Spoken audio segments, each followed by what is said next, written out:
rabbal alamin.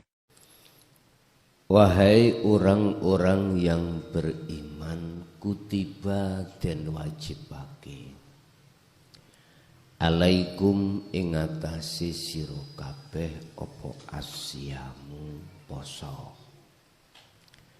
Kama kutiba alal ladzina min qablikum, seperti diwajibkannya orang-orang yang sebelum panjenengan. Semata-mata itu la'allakum tattaqun, supaya ning atiku estu ngabukti, estu betul-betul muraqabah musyahadah datang Allah. Cuman bahasane Quran tattaqun yaitu takwa. Yang takwa itu ada 3, ilmu, amal, istiqomah. Ilmu yang mendidik tentang ruhaniyah, amal itu berarti kholwat, istiqomah berarti adalah terus menerus. Cuman dari sudut mana? Udah. Di dalam kitab Sirul Asrar karangan Syekh Abdul Qadir Jailani itu menjelaskan bahwasanya puasa itu bertahap-tahap. Ada tahapan secara syariat. Berarti di dalam syariat itu menjaga tidak boleh makan dan minum di waktu siang. Bukannya berarti maghrib. Lah ngoten nggih. Iku puasane wong syariat. Puasanya orang syariat. Bisakah la'allakum tattaqun? Bisa, tapi secara fisik. Dohir, tapi tidak bisa secara rohania. Lah piye? Hasud sik metu. Riya masih metu. Masih keluar. Takabur juga begitu. Pokoknya posone awak dhewe, puasanya kita yang ada di syariat hanya menjaga, mencegah, menahan lapar dan dahaga. Mungkin maghrib biasa kan wis dendam lah ngoten nggih. Dendam.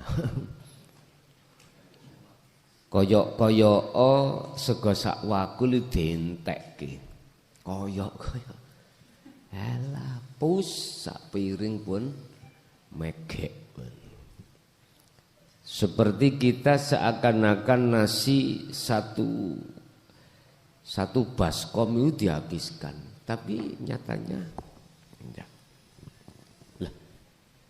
Puasa yang seperti ini disebut puasa syariat. Badi luwe, badi ngelak. Ini yang dikhawatirkan Kanjeng Nabi. Lah, yang kedua tahapan posone wong thariqah. Dia itu tidak hanya mencegah secara jasmani, lapar dan dahaga, tapi hati mencegah jangan sampai muncul sifat-sifat yang dicela oleh Allah. Seperti apa tadi saya katakan, kita puasa kadang-kadang digodha, diuji oleh Allah. Dagangan kita munseret. Apa bahasa Indonesia ini munseret? Surut. Dikarenakan tetangga kita juga jualan. Lah jualannya sama. Kita jualan tempe, tetangga jualan tempe. Berhubung tempenya tetangga lebih murah dan enak, sing payu sing pundi otomatis ya tetangga. Muncullah hasud ning ati. Misu-misu. Hati enggak bisa nerima. Akhirnya muncul hasud. Tidak qanaah. Akhirnya drengki terhadap tetangga. Iku wis otomatis. Kita punya lahan parkir. Awalnya sendiri. Terus teman kita masuk nyerobot. Kira-kira bagaimana ya? Gegeran tau? Iya. Hasud. Belum lagi riya. Riya iku pamer. Bentuke pamer iku bagaimana Bapak Ibu? Ning ati sampean iki merasa kita yang melakukan. Iku pamer. Dan iki lawambut dan tidak pernah terfikirkan di dalam golongan poso syariat, mboten mikir. Lah, niki secara thariqah yang namanya riya itu dijaga. Tapi nggih mohon maaf, mboten saged. Selama belum poso hakikat mboten saged. Artinya kita masih saja kemasukan. Belum lagi takabur. Belum lagi sum'ah. Ngaku-ngaku. Iktimat. Ngendel-ngendelke perilakunya, amaliyahnya. Karena belum bisa memandang Allah. Laksana ada pohon, terus pohon itu punya buah. Punya tangkai, punya buah. Buahnya riya, takabur, dan macam-macam sifat-sifat celok. Kita habiskan buah itu. Selama pohonnya tidak kita jebol, tidak kita tebang, muncul lagi enggak? Muncul terus. Makanya mengapa di dunia thariqah kita itu walaupun kita menjaga atau menghabiskan sifat-sifat yang tercela di mata Allah itu enggak akan habis. Karena pohonnya masih tumbuh. Wis iku thariqah. Sekarang masuk di dalam puasa hakikat. Lah puasa hakikat itu pohon ditebang, Pak. Keakuan diri sebagai makhluk atau di luar diri makhluk dilepas semuanya. Itu laksana pohon, itu kita biku, kita ambil sa oyot-oyoti sa apa nih pancerin iku pun habislah. Terus dengan apa caranya? Kembali kepada tahapan tauhid la ilaha illallah la ilaha illallah. Ini yang hakikat la ilaha illa anta. Anta. Di situ akan ditanamkan di dalam hati jenengan yang disebut sebagai rasa atau dzikir sirul asrar. untuk melibas, menghanguskan keakuan diri sebagai makhluk apabila muncul perilaku dalam diri, dan menghilangkan diri sebagai makhluk di luar panjenengan kalih kula. Kalau ini sudah dilepas, pohon ini sudah tidak ada lagi, maka secara otomatis buah-buah tadi enggak akan pernah muncul. Jadi kita cari bagaimana bagaimana buah ini enggak ada, simpel aja. Ditebang, pohonnya ditebang. Kita cabut pohon itu dari tanah. Artinya keadaan apapun jenengan jelas harus lepaskan keakuan jenengan yang melakukan. Itu manakala dalam diri. Mohon maaf kula niki wau terlambat, keliru Sherlock. Sherlock mesti tambah wedi, keliru tambah asri.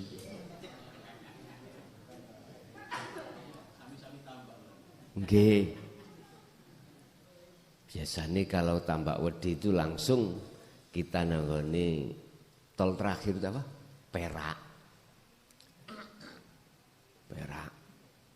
Akhirnya menurut mapnya disuruh kembali lagi. Ternyata bukan tambah wedi, tapi tambah asri. Jadi mohon maaf keterlambatan kami. Biasanya jam 8 sudah kita mulai, 8:30 belum. Pun kembali. Jadi yang dimaksud menebang pohon, seakar-akarnya itu adalah keadaan kondisi apapun kita harus lepas diri. Caranya untuk melepas diri kita mengikuti petunjuk tauhid la ilaha illa anta. Tidak ada Tuhan kecuali Engkau. Engkau berarti kamu, berarti Allah dekat. Bila mana jenengan itu sudah merasa Allah itu dekat, maka secara otomatis yang namanya kabel antara ruh dengan Allah itu tersambung. Makanya kata Rasulullah, ihsan, iman yang sudah ihsan itu adalah apapun sing sampean hadapi seakan-akan jenengan iki melihat wujuding Allah. Itu terasa dekat itu tadi. Itu tempatnya di basiroh. Tempatnya di hati jenengan. Terasa kalau Allah itu di depan jenengan. Jikalau tidak, maka fa'ilam taroh ya yaroka. Apabila kau tidak bisa melihat Allah, seakan-akan kau tidak bisa melihat Allah, maka kau harus merasa seakan-akan selalu dilihat Allah. Bisanya hati iku langsung klik di dalam setiap aktivitas apapun. Jenengan ini harus membiasakan diri atau selalu mengasah fungsi daripada zikir sirul asrar. Wajib Pak niki. Niki posone wong ahli hakikat itu di situ. Setelah pohon iku tumbang, maka dengan sendirinya nyatalah Allah itu.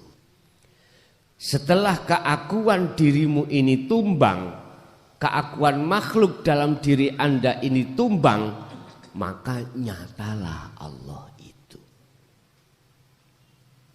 Sama, pohon iki nek tumbang, maka nggak akan muncul yang namanya buah. Entah Pak, kalau pohon itu sudah dirobohkan, kemudian dincep no maneh, nggak ngerti saya. Enak-enak pohon itu sudah roboh, lah kok mancep lagi. Pohon di dalam tubuh kita itu banyak Pak. Ada pohon yang berbuah hasud, riya, takabur.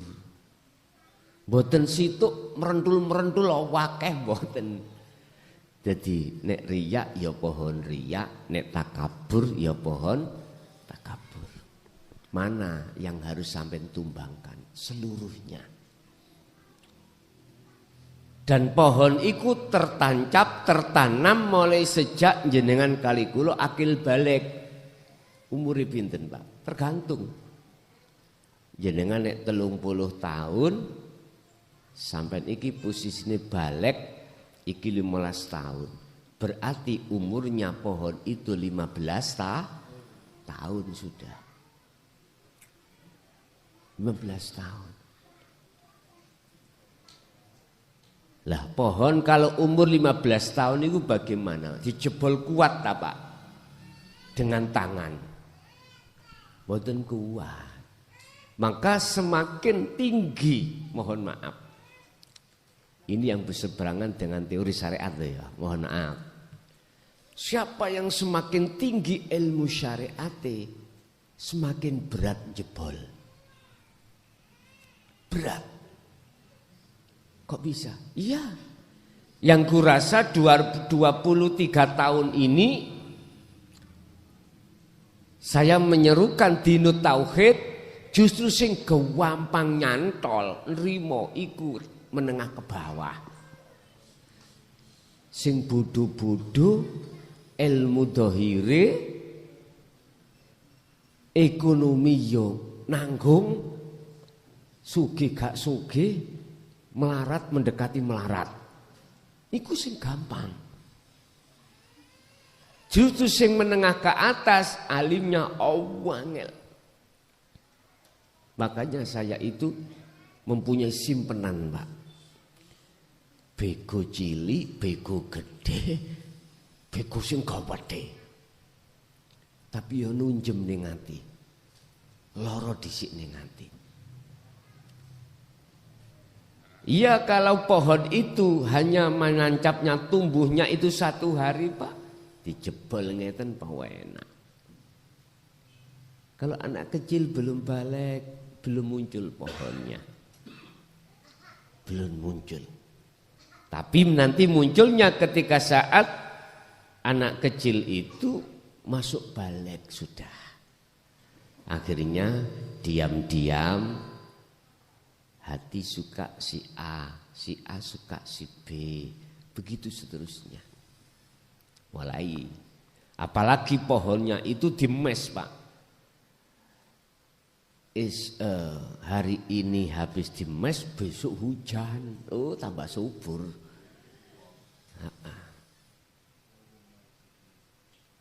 1 bulan lagi kita jaga lagi, dikasih pupuk, banyak subur. Itulah proses Pak. Proses kita pohon riya, pohon takabur dan lain sebagainya itu kalau secara hakikat berarti tumbangkan itu. Ditumbangkan. Lah ini kalau sudah ditumbangkan, inilah jenengan selama ini sudah dibimbing Allah terkait ilmu. Untuk menumbangkan pohon, terkait ilmu untuk menafikan diri. Kalau sudah jenengan lampai itu, otomatis akan nyata keakuan kedirian Allah dalam diri jenengan. Ini toh yang dimaksud Allah dawuh nang Kanjeng Nabi Muhammad, idza sa'alaka Muhammad, apabila hambaku bertanya, ibadi anni fa inni qaribun, apabila hambaku bertanya terhadapmu, Allah itu di mana? Jawab, inni qaribun, sesungguhnya Allah itu dekat. Ini sak temene ingsun Allah iku qaribun, dekat. Loh ngene kok ada yang mengatakan ada orang tanya tentang keberadaan Allah hukumi haram. Mboten. Niki Quran lho niki. Rasulullah Muhammad, tatkala hambaku bertanya tentang aku, maka jawablah fa inni qaribun, maka sesungguhnya aku Allah iku qaribun, dekat. Bahasa dekat iki bagaimana? Ini yang harus kita jelaskan. Dekat iku sing pundi sih? Yang mana dekat? Nah, inilah ayat yang berkenaan dengan masalah hadis yang ketika saat Nabiullah ditanya malaikat Jibril tentang masalah ihsan, statusnya anta'budallaha ka'annaka taroh. Seakan-akan saking dekatnya itu kau bisa melihat wujudnya Allah. Apakah boleh ditunjukkan dengan dituding? Apa? Dituding itu Pak? Ditunjuk. Terserah. Tergantung. Tapi bahasa Quran gak ada kalimat yang jelas oleh dituding. Mboten. Cuman bahasanya Quran fa inni qaribun, maka jawablah, katakan sesungguhnya aku Allah itu dekat. Wa qala aidan wa nahnu aqrabu ilaihi min hablil warid, dan kami Allah iku lebih dekat dari urat nadimu. Urat nadi. Bahasa kula umpama gak oleh dituding tak tuding supaya jenengan lega ben gak timbul pertanyaan. Ya ini lho Pak, wujudnya Allah ini. Saya berani tuding karena aja dasar Al-Hadid ayat 3, jobo jero. Di dalam diri kita, di luar diri kita, ya iki. Tapi enggak boleh sampai lihat dengan basyariah, mata fisik. Nek sampai pekso dengan mata fisik terjadinya kosong. Harus dengan basiroh, ainul basiroh, matane roh. Apa matanya roh? Matanya roh adalah imanul haq.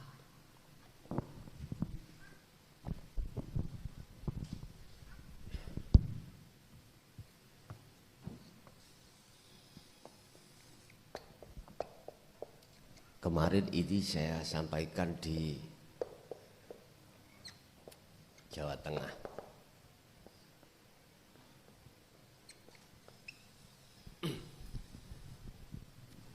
Ruh itu punya mata sebagai wasilah sambungan terhadap Allah.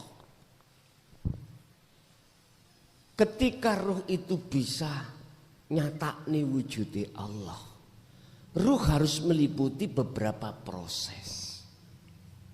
Iki posone ahli hakikat Pak. Ruh di dalamnya itu harus fungsi imanul haq itu. Matanya ruh.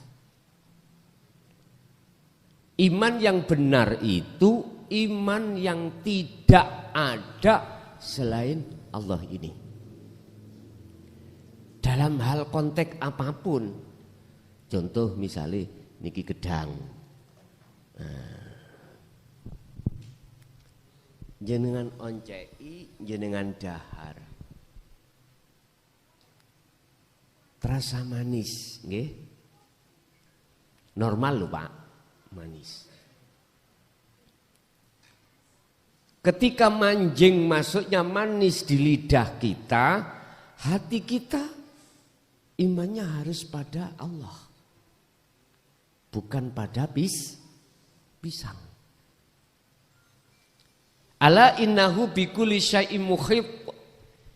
Niki Allah ini ngelimputi jero lan jabane pisang. Karena Allah ini, pisang ini seakan-akan bisa mendatangkan rasa manis. Padahal rasa itu munculnya dari hidup urip Allah. Ini.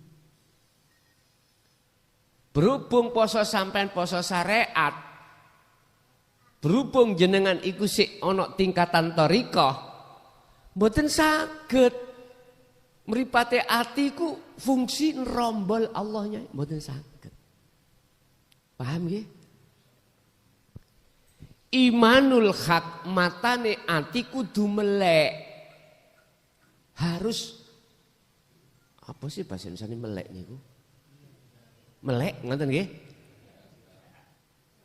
Tidak terpejam ngono. Ya, melek. Terus bagaimana caranya untuk membuka mata hati atau memelekkan mata atau memunculkan imanul haq? Sebab kalau tidak, matane ruh iku selamanya akan buta. Walladzi arsala rasulahu bil huda wa dinil haq. Oleh karena keadaan mripate ngati para hamba manusia itu tertutup buta, maka Allah nurunno ayat. Iki asbabun nuzuli. Dialah Allah zat ini yang mengutus utusannya ai Nabi Muhammad rasulahu bil huda, membawa petunjuk obat. Membawa obat wadinil haq, lan agama yang bertauhid. Makanya kita itu ngaji babakan fokus ning tauhid. Obat diwenehke terus disuntik nonjenengan cara meripat dohir sampai terima lalu sampai telan akan muncul kefahaman, lalu jenengan iki reaksinya akan sembuh kebutaan mata itu. Berarti jenengan harus selalu berzikir. Wadhkur isma rabbika bukrata wa asila. Kalau Kanjeng Nabi didhawuhi Allah iku, mat esuk sampai sore bengi pun ya ilingo terus nang aku. Dikira terus. Nah sing dimaksud dzikir, ingat, sadar. Ruhanian jenengan kalau rasa legi iku datangnya dari Allah, bukan dari makhluk. Pisang ini makhluk. Al-Maidah ayat 76 Allah katakan malakum dzarra wala naf'an. Makhluk apapun itu enggak bisa mendatangkan manfaat terhadap jenengan. Mendatangkan mudarat ya ora iso. Lho nyatane kok iso? Semata-mata iso iku datangnya dari Allah, bukan dari pisang. Lagi contoh, nek ra percaya. Iki rokok makhluk napa khalik? Iki korean ya makhluk. Coba enggak ada pihak ketiga. Rokok bisa enggak selamanya itu bisa enggak dia akan mengorek nyumet rokok? Mboten saged. Mboten saged. Suruhan ya mboten saged. Mulai awal ngaji nanti sampai pulang nanti habis tetap mboten saged. Kecuali ada pihak ketiga. Baru manfaat. Berarti nek jenengan nontok kula sing ngorek gak mungkin sampean akan mengatakan korean itu bermanfaat. Gak mungkin. Munculnya apa? Api iki ya sebab dari saya. Begitu juga dalam surah Al-Maidah 76 tadi, malakum dzarraw wala naf'an. Makhluk siapapun itu enggak akan pernah bisa memberikan manfaat dan mudarat. Bila mana bisa, itu saking Gusti dari Allah. Berhubung mata kita itu, mata hati kita itu masih tertutup, ya ora bisa, Pak. Mengatakan beriman itu kalau datangnya dari Allah, ya dari gedang, pisang. Secara logikanya kalau saya tidak makan pisang enggak akan terasa manis. Logikanya.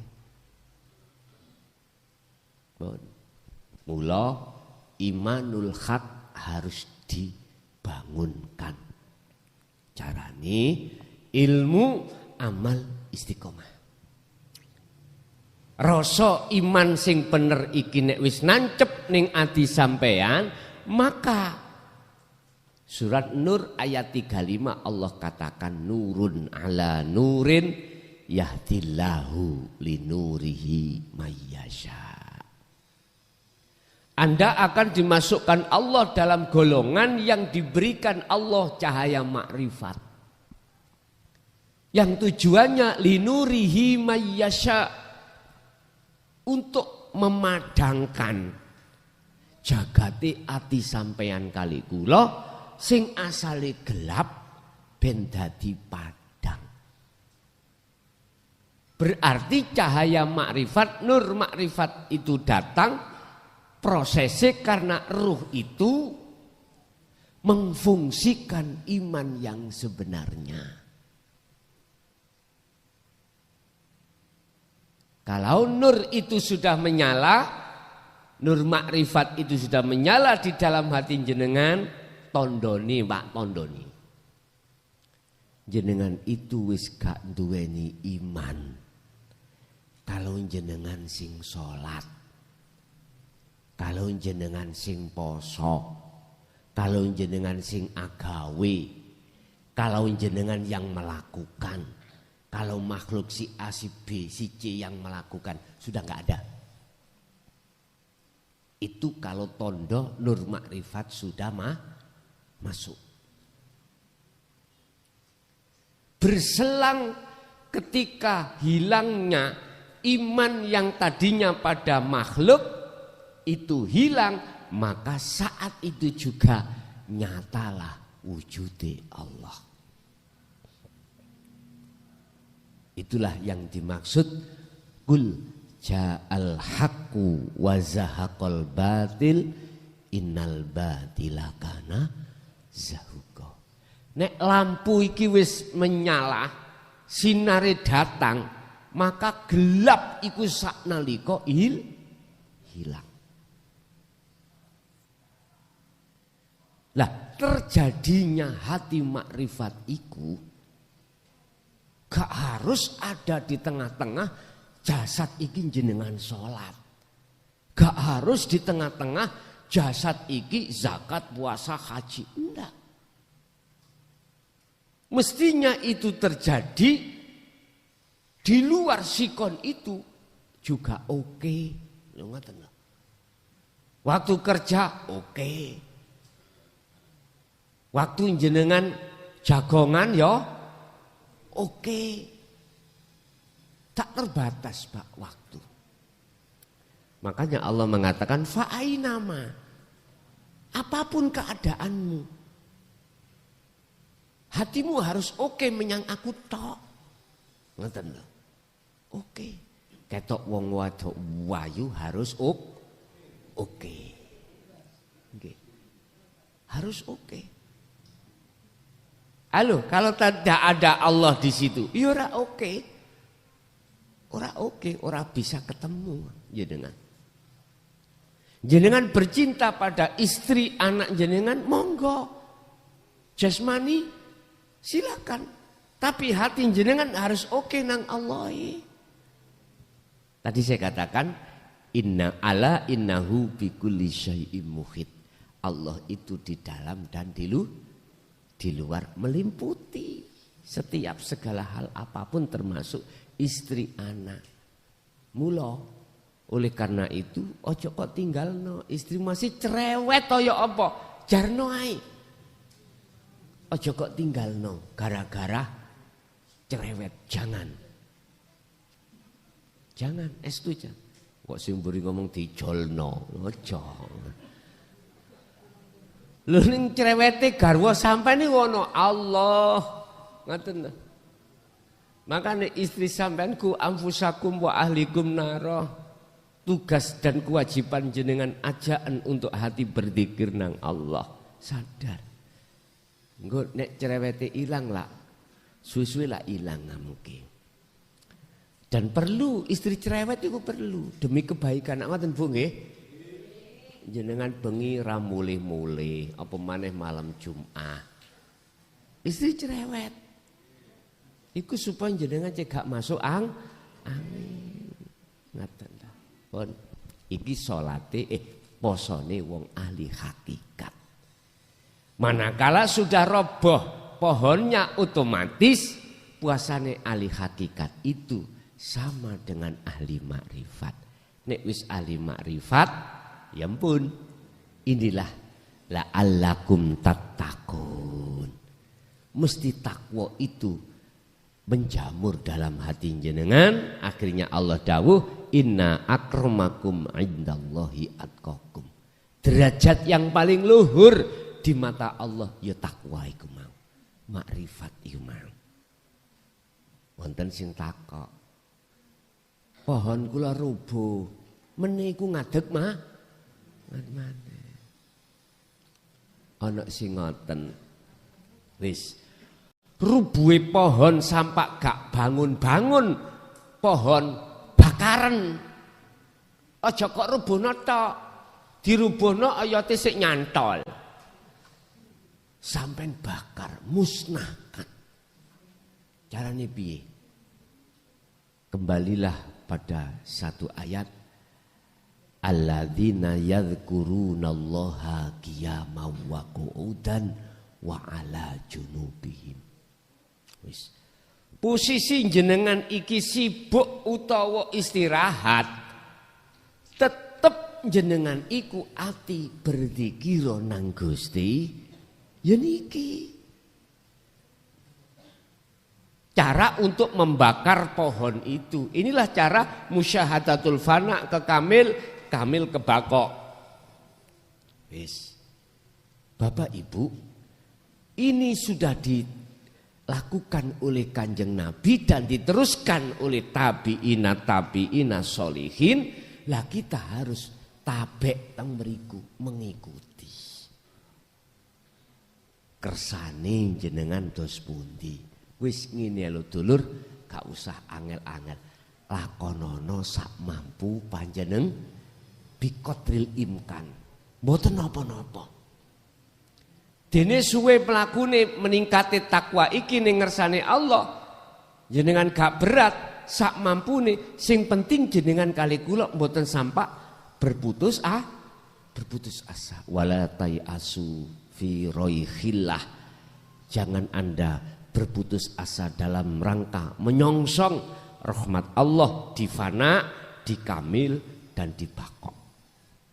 Terus sebab ya apa jenengan lali iku sapa sing ngelalekno.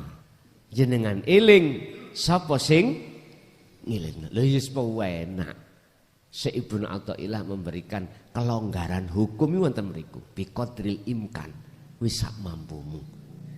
Idza waqa'ah al maksiata, apabila kau dijatuhkan maksiat, biar enggak jadi maksiat, Anda harus eling sing nglakokno maksiat iku sapa? Maksiat iku lali nang Allah.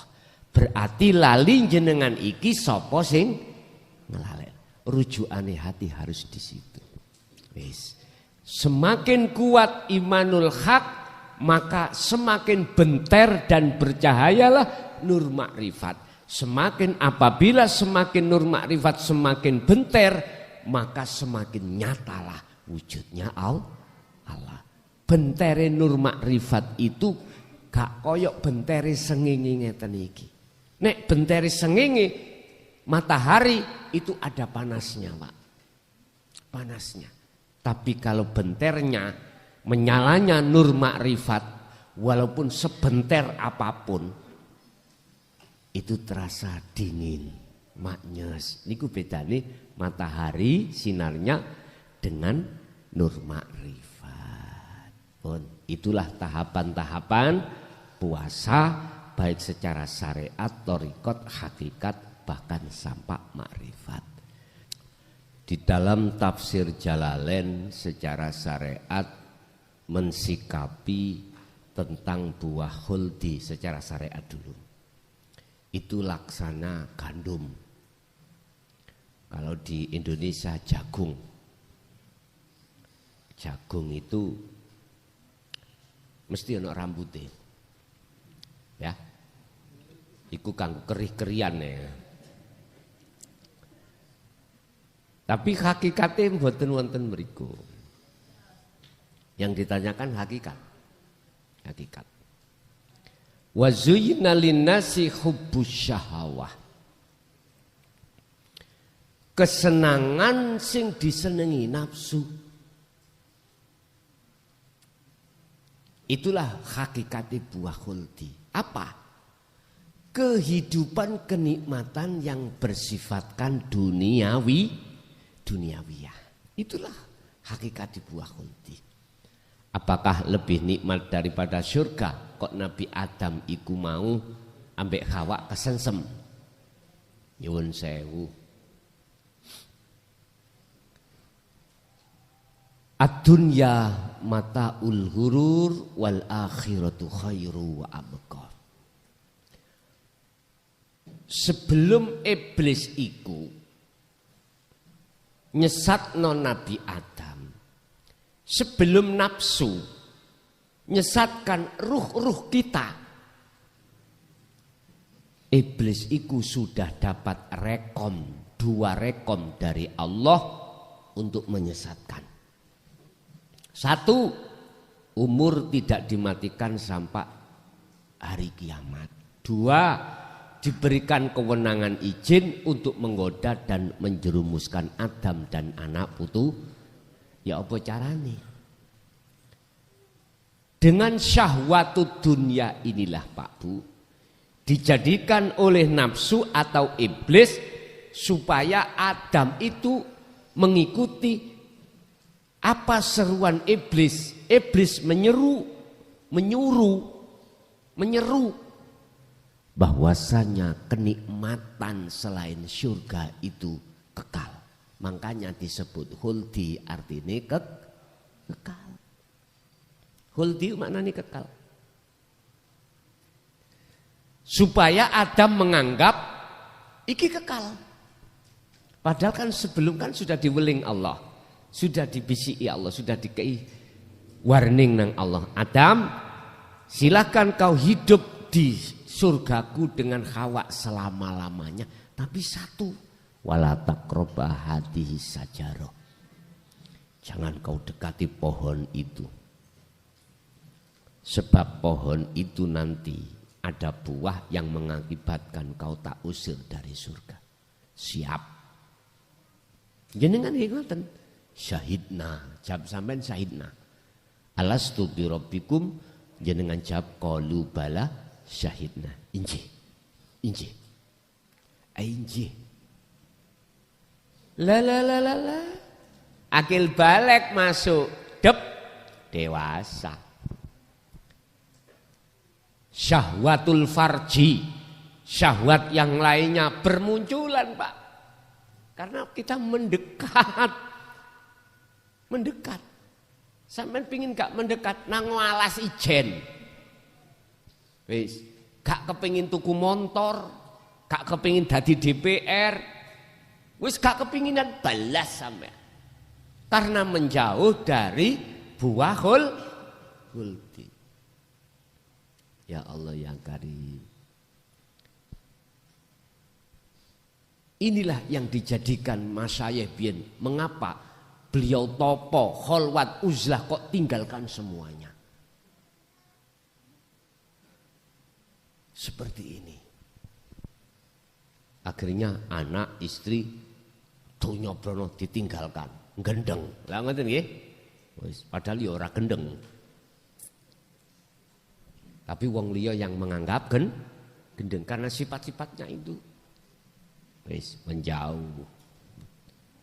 Wis ora gelem, tidak mau bertemu orang. Itu beliau-beliau seperti itu dulu. Khawatir apa? Khawatir kalau mendekat istri, syahwatul farji muncul. Mendekat, kepingin gak? Apalagi digoda sampai istri ini. Suwe ora jamu, jamu gak iso suwe, suwe ora ngunu-ngunu pisan gak iso suwe. Allah digoda. Bapak Ibu hadirin jamaah, apakah benar itu lebih nikmat daripada surga? Iya, miturut nafsu. Dibisiki sampean kali nafsu. Alladzi yuwaswisu fi sudurin nas. Nafsu itu membisik di dalam dada kita mengatakan bahwasanya syahwatud dunya itu bagaimana terkesan kekal selama-lamanya. Bertandang, bar selesai. Lah getun. 2 hari lagi golek maneh. Nggih ngapunten. Makanya nyuwun sewu. Wong masih sugih kaya apa Pak? Sik merasa kurang. Kalau hatinya tidak didasari dinu tauhid, mesti sik kurang. Di mobil loro pingin telu, sing telu pingin papat. Ya Allah ya Karim. Itu memang bisikan dugi nafsu. Tidak akan terasa puas dengan kesenangan kenikmatan dunia. Alhaakumut takasur hatta zurtumul maqabir. Hal itu terjadi sampai kita meninggal. Jangan. Kala. Jangan seperti itu. Jangan masuk di golongan seperti itu. Ikuti Nabi Adam. Fatalaqqa Adamu mir rabbihi kalimatin fataba alaihi. Dam, nyonyor enggak amun ning dunya? Nggih, ya apa Gusti nyonyor. Sawara, ora salahe akmu ngikuti nafsumu. Pun kula tobat. Kula mboten mendekat pun. Pingin balik nang negeri asalmu injih. Nggih. Fatalaqqa rimon. Fatalaqqa mongkon rimo sapa Adamu Nabi Adam kalimatin lho wahyu rimon. Wahyu kalimat. Jadi isi di dinul haq itu adalah wahyu yang diturunkan oleh Allah langsung terhadap diri hati jenengan. Bentuk jenengan ngerespon. Oh iya ya, sadar. Berarti wahyu langsung diberikan Allah dalam hati jenengan. Fataba alaih, maka Allah menghapus seluruh kesalahan jenengan. Iki Nabi Adam fataba alaihi mongkon rimo tobat sapa Allah alaihi ngatasi dosane Nabi Adam. Kesalahan kita yang selama ini kita gunakan untuk berkhianat pada Allah dengan bentuk menikmati, mengikuti bisikan nafsu itu tadi. Makanya jangan heran Jenengan nek wis bisnisnya lancar, omsete wis gede, isih kurang gede. Sing dadi DPR kabupaten ojo heran pingin provinsi. Sing provinsi pingin RI pusat. Nek wis dadi DPR pingin dadi menteri, menteri pingin dadi presiden. Wis. Sampai kapan hatta zurtumul maqabir. Bahaya bagi kita yang terus-menerus menikmati kesenangan kehidupan dunia manakala ruhaniyah kita imanul hak belum fungsi. Bahaya. Wistah bahaya. Tidak bisa mengendalikan jenengan. Tidak bisa ikhlas hati sampean. Enggak bisa. Jenengan memberikan uang terhadap rakyat. Gak mungkin hati sampean gak ingin dicoblos. Iya tak? Tujuan dicoblosan aku. Ini ngati lah ya. Tapi kalau hatimu itu sudah imanul haknya itu memancar, nur ma'rifat memancar. Al-a'malu suwarun qaimatun wa arwahuha wujudu siril ikhlas fiha. Mesti berdasarkan ikhlas. Amaliyah apapun itu laksana patung yang tidak bisa bergerak. Bisanya bergerak dikasih roh. Roh amal adalah wujude rahasiane ikhlas. Mana rahasiane ikhlas? Al-ikhlasu tarkul ikhlas bil ikhlas. Di dalam hati sampean lepas diri. Gak rumongso awake sing ngasih amplop. Gak apa-apa bos, ngoten iku. Iku lho ikhlas. Berarti gak ada tendensi secara ruhaniyah untuk dicoblos. Mengke artane kanggo orang itu yo halal. Aku tidak menghalalkan rosi wal murtasi lho ya. Mboten. Cuman bagaimana nyun sewu asal iki haram ning jenengan iku dadi halal. Jelas gugup mati dadi batang haram toh. Isoke halal bagaimana? Tak duduno carane. Sampen pakakno iwak lele dumbo. Ya, ditunu, dipakakno iwak lele, panganan lelene ojo mangan guguke haram. Ayam mati tanpa disembelih haram, batang. Amri bermanfaat, ceblungno kolam bos, kolam lele. Ya jok langsung mari dipangan, mari dimakan pagi, sore sampai tangkap ya enggak. Belum berproduksi tadi daging lele belum. Ya nunggu paling tidak 24 jam lah. Loh berarti jenengan merekodoyo. Nah, merekodoyo kok. Merekayasa haram menjadi halal. Ya bukan gitu, saya mensiasati maneman.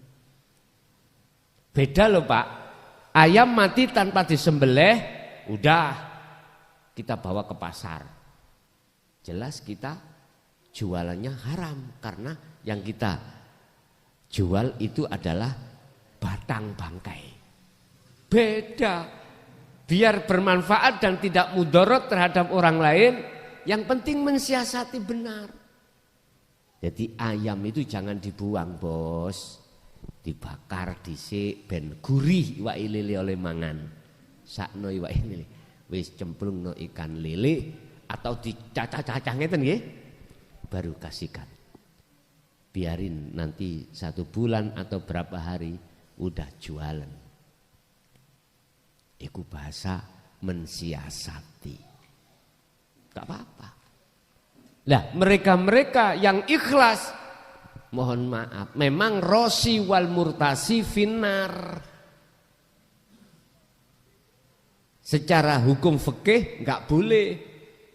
Tapi ketika saat memberikan hatinya itu kok ada wujudu siril ikhlas fiha, mboten napa-napa. Tes-tesane ngene, nek gak nyoblos jenengan ya aja muring-muring. Lah enggak kebanyakan kile dhuwit 100 coblosen aku ya ngoten malahan diarahno mboten angsal niku. Kasihkan. Umpama ditanya uang apa niki, uang apa? Wis sak kersa jenengan, yes mungkin gantine jenengan budal nang belik. Kula mboten mengarahkan sampean supaya nyoblos kula, mboten. Kula mung sedekah kanggo gantine sampean. Aku yakin, Pak. Sampean gak mengarahkan iku tersentak dalam hati sampean. Mangkane kula sanjang tas iki ditakoni, "Gus nyoblos sinten?" Nyoblos wong sing gak gelem dicoblos. Jawabanku ngono kuwi. Kula ditakoki. Kula niki bingung Gus, nyoblos sinten jenengan ora tahu ngomong. Oh, gak memang aku mulus ngaji mawon. Biar jamaah milih dengan hatinya sendiri. Dia uber ngoten niku. Kira-kira tandane sing pantes sing ya napa Gus? Ngoten ya. Akhire ya nyoblos wong sing gak gelem dicoblos. Bingung to, Pak? Bingung. Disini aku dadekno bingung sampean cek gelem mikir. Iku lho ikhlas. Namanya ikhlas. Bapak Ibu hadirin, berarti hakikate buah khuldi adalah syahwatud dunya, kesenangan-kesenangan yang bersifatkan duniawiyah. Iki memang awalnya itu lebih nikmat daripada surga karena belum tahu hakikate surga. Kalau sudah tahu hakikate surga itu apa? Ketemu Allah iki lho. Ala bidzikrillahi tatmainnul qulub. Ingatlah bahwasanya hanya bertemu Allah itulah kebahagiaan yang kekal. Kalau kita syahwatul dunia, contoh syahwatul dunia kita kumpul ambek istri. Nyun sewu, enak lu mek tau bae lu. Sak kelenteng remeke sak rendeng. Iki ngomong syahwatul farji. Si sedilut. Oke sampean ngomong ndoli niku wah jos wonge niku. Kau wabeh sari rapetan. Nah wikmat. Alah pirang ronde gedebuk mari ngunak sampean getun. Ning atiku mangrumoso bersalah nang garwa nggih Bu nggih. Ning ati apa maneh bersalah nang Allah. Duit ya wis kempes. Lu memang iblis itu menanamkan kekecewaan setelah itu terjadi. Sebelumnya lu didukung jenengan. Iku lu oke. Omane sing bokonge bandol lurun. Oke. Tapi nek wis bar ati sampean mesti ketun.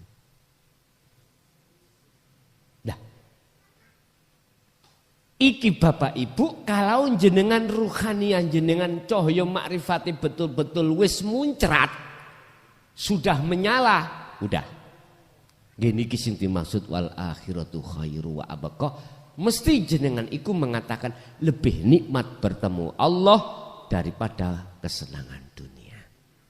Tapi bukan perkarane kalau sudah ketemu kenikmatan bertemu Allah terus kesenangan dunia kita tinggalkan secara jasmani ya ojo. Jangan. Kita kan pakai sistem wasilun. Itu kan kebutuhan jasad toh Pak Bu.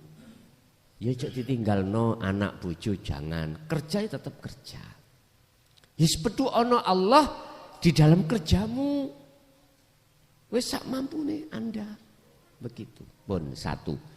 Nomor 2 masalah Isra Mi'raj. Subhanalladzi asra bi 'abdihi lailam minal masjidil haram ilal masjidil aqsa. Isra itu perjalanan dari masjid ke masjid dunia. Masjidil Haram berarti Mekah, Masjidil Aqsa di Palestina. Masjid dunia niki Pak Bu. Maksudnya hukum syariat. hukum jasmani. Tapi gak berhenti di situ. Lah, mi'rajnya itu adalah dari Masjidil Aqsa ke Sidratul Muntaha. Tapi dalam Quran ini mboten disebutno muntahane, enggak. Sampeyan buka ning Al-Qadimi, enggak ketemu. Artinya apa? Meninggalkan dunia untuk naik ke sab langit 7 dan ke Sidratul Muntaha. Siapa yang mau meninggalkan dunia, maka dunia semakin kecil, enggak ada.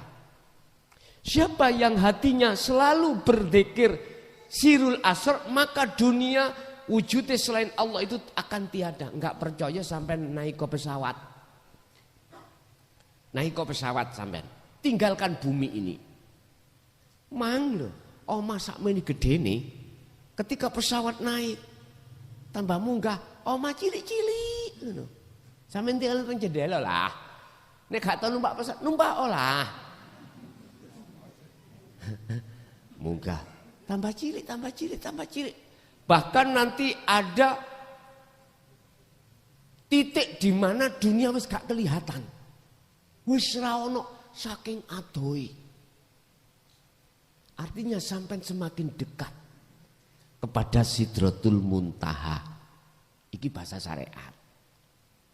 Hakikate, manakala hati jenengan semakin memfungsikan dzikir sirul asrar sampai ke fana'u dzikri, maka semakin jauh dunia iki, bahkan akhirnya akan enggak tampak. Enggak akan nyata. Yang nyata keakuan diri Allah itu sendiri. Innani sesungguhnya aku, ana yo aku, iku Allahu Allah. La ilaha illa ana, tidak ada Tuhan yang wajib disembah illa ana kecuali aku. Berarti aku bergemuruh di dalam hati sampai ini aku nih Allah. Makhluk wis tiada karena iku donya iku, makhluk iku donya, bumi lah istilah mang, bumi. Wis aja maneh sing jenenge dom. Gak ketok. Omah gedene sakmune mboten ketinggal kok. Wis ta sampeyan nek gak percaya numpak pesawat ngene lho wis ta. Wis nek gak ana dhuwit bondo apa jenenge tuku tampar geber 20.000. Nggih. Talekno nek nggone pesawat munggah melok. Iya. Wis kaya sapa? Kaji Nunut niku lho piye? Jombang Kaji Nunut ndak nate ya. Wis ngoten ae. Nah, disitulah mi'raj itu perjalanan rohaniyah jenengan memfungsikan imanul haq untuk menuju Allah. Itulah suluk khalwat uzlah. Supaya bertemu datang Gusti. Syaratnya mek loro ning Quran. Syarat ketemu Allah hanya 2. Fal ya'mal amalan sholihan, hatimu selalu berzikir, wala yusrik, dan hatimu harus lepaskan diri. Loh, gampang toh? Ngomong. Biar gampang, praktekno. Mesti gampang. Sebab Allah sampun dawuh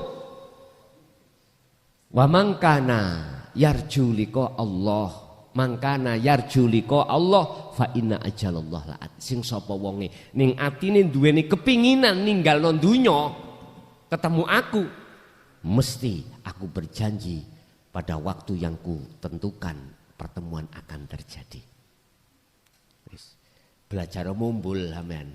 Makanya jenengan nek kholwat kok terasa roh keluar dari jasad, aja wedi, jangan takut. Wis pun ngalir mawon terus. Gini ki proses perjalanan jenengan ikut tinggalkan dunia. Gus gak balik, bojoku sik awayu, Gus sik enom. Anakku sik cilik-cilik. Tak jawab kanthi tegas, gak balik ya dikubur ngono lapo bingung. Gak balik ya dikubur. Ya wis dikubur, mati ya. Ya wis waktune awakmu mati ana kono. Berbahagialah Anda. Apalagi wis siapapun yang sudah sampai Sidratul Muntaha gak ingin jenengan iku keluar. Kalau sudah ke musyahadah, nggak ingin, siapapun nggak ingin keluar. Kadung seneng teng mriku niku. Nera percaya kuno tumindakno. Jadi itulah Mi'raj. Makanya hadits qudsi Allah katakan as-sholatu mi'rajul mu'minin. Salat iku bisa kau jadikan sebagai mi'rajmu, fasilitas jalanmu, mi'raj munggah ketemu Allah. Harus dengan inni wajah tuwaj. Iya. Tandanya orang didekati Allah bagaimana? Bapak Ibu, sebetulnya mulai dahulu itu Allah sudah mendekat. Cuman kita sebagai hamba ini loh menjauh. Mengapa menjauh? Karena kita mengikuti bisikan nafsu.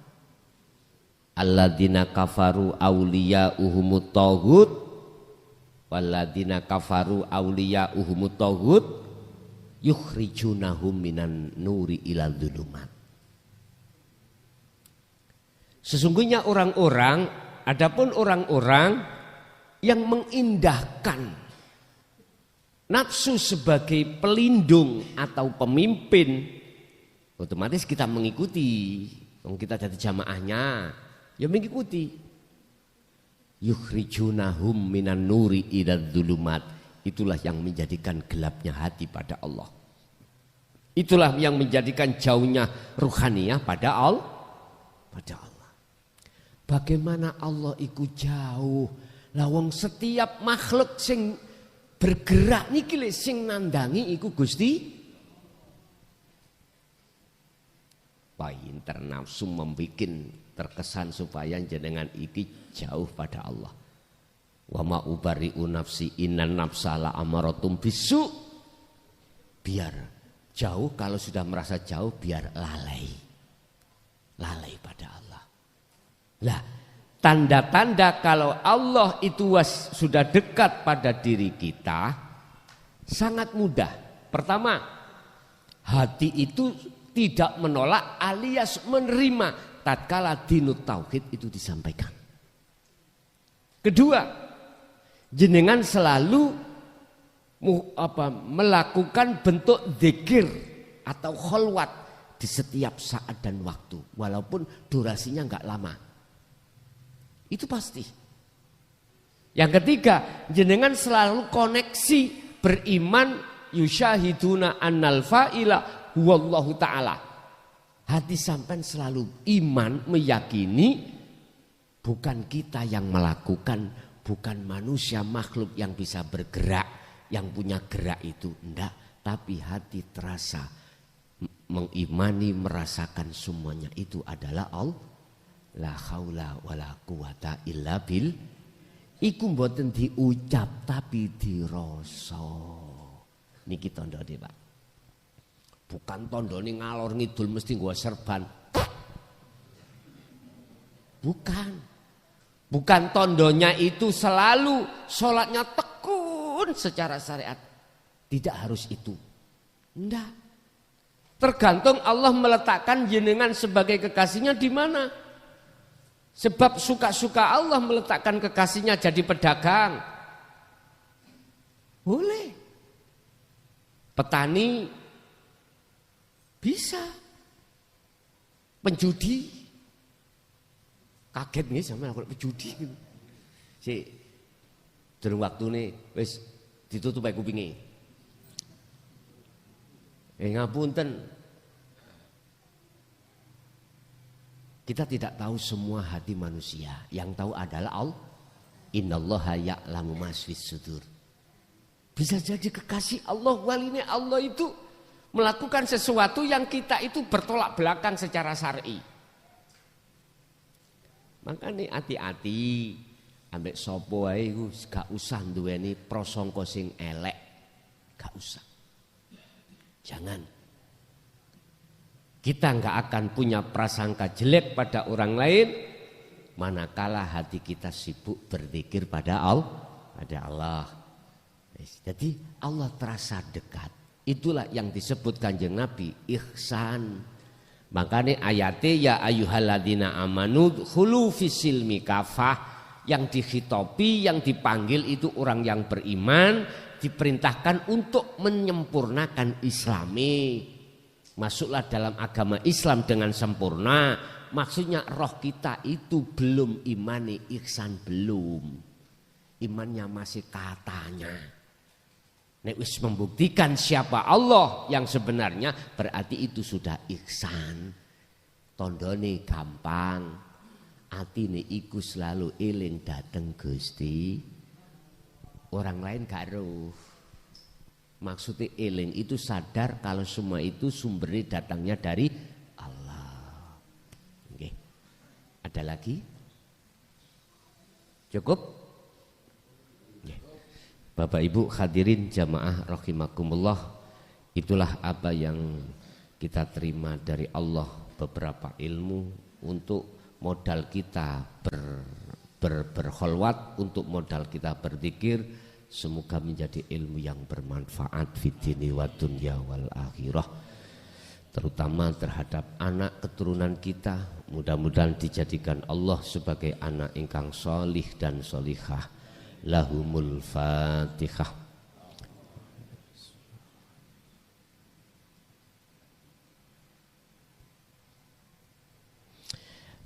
Awal sampai akhir nyuwun ngapunten bila mana ada kalimah yang kurang berkenan. Akhirul kalam, assalamualaikum warahmatullahi wabarakatuh. Pemirsa yang dirahmati Allah, begitu tadi uraian dari Romo Kiai Haji Mukhlason Rosyid. Semoga apa yang disampaikan dan didawuhkan tadi bisa menjadikan ilmu yang bermanfaat bagi kita semua, yang akhirnya apa yang kita amalkan dan kita lakukan menjadi lebih sempurna. Amin amin ya rabbal alamin. Kurang lebih mohon maaf. Assalamualaikum warahmatullahi wabarakatuh.